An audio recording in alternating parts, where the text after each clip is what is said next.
Hello hi అండి. Hi everyone. Good morning. కోటి సోమవారం ఇవాళ అయితే నేను పూజ చేస్తున్నాను. కోటి సోమవారం ఈసారి అయితే గురువారం వచ్చింది. గురువారం శ్రవణం అనే రోజు, శ్రవణ అనే దానిని కోటి సోమవారం అని అంటారు. కార్తీక మాసంలో చేసుకునే పూజ సోమవారం ప్రత్యేక విశేషం అయితే కోటి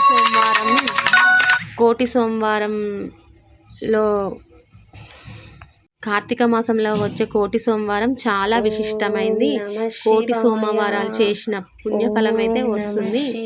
నేనైతే ఇవాళ అభిషేకం అయితే విగ్రహాలన్నీ కడిగేసి అభిషేకం అయితే చేశాను. విగ్రహాలన్నీ పాలతో అభిషేకం చేసి తర్వాత నీళ్ళతో అభిషేకం చేశాను. ఓం నమ శివాయ అనుకుంటూ అయితే చేశాను.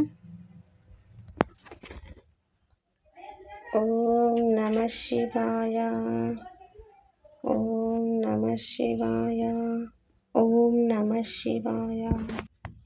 విగ్రహాలన్నీ కడిగిన తర్వాత మంచిగా బొట్లు పెట్టేసుకున్నాను. బొట్లు పెట్టేసుకొని రెడీ చేసుకున్నాను. నేనైతే ఈ కోటి సోమవారం లాస్ట్ ఇయర్ నుంచి అయితే స్టార్ట్ చేశాను. ఈ ఇయర్ కూడా చేశాను. మంచి విగ్రహాలన్నీ కడిగేసి పూలతో మొత్తం పెట్టేశాను. వెంకటేశ్వర స్వామికి, శివునికి ప్రత్యేకమైన రోజుని కోటి సోమవారం రోజు అని అంటారు.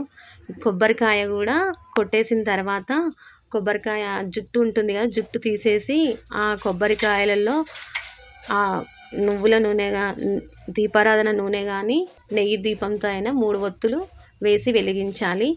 చాలా ఇష్టమైంది, శివుడికి చాలా ఇష్టమైంది అనమాట. వెంకటేశ్వర స్వామికి ఇష్టమైన పిండి ప్రమిదలతోటైతే బియ్యం పిండితో నేనైతే ప్రమిదలు చేసి ఒత్తులు వేసి నూనె వేసి వెలిగించాను. ఈ కోటి సోమవారం వెంకటేశ్వర స్వామికి, శివుడికి చాలా ప్రీతికరమైన ఇష్టమైన రోజు అనమాట. కోటి సోమవారం అని అంటారు. కోటి సోమవారం రోజు పూజ చేస్తే అష్టైశ్వర్యాలు, సుఖ సంపదలు లభిస్తాయని చెప్తూ ఉంటారు.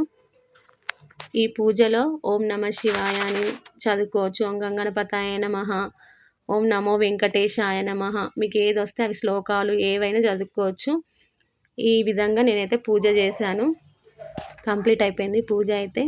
కోటి సోమవారం రోజు ఉపవాసం ఉంటారు కదా, మార్నింగ్ పూజ చేసి కూడా ఓపిక లేని వాళ్ళు భోజనం కానీ టిఫిన్ కూడా చేయొచ్చు. ఓపిక ఉన్నవాళ్ళు పండ్లు పాలు తాగొచ్చు.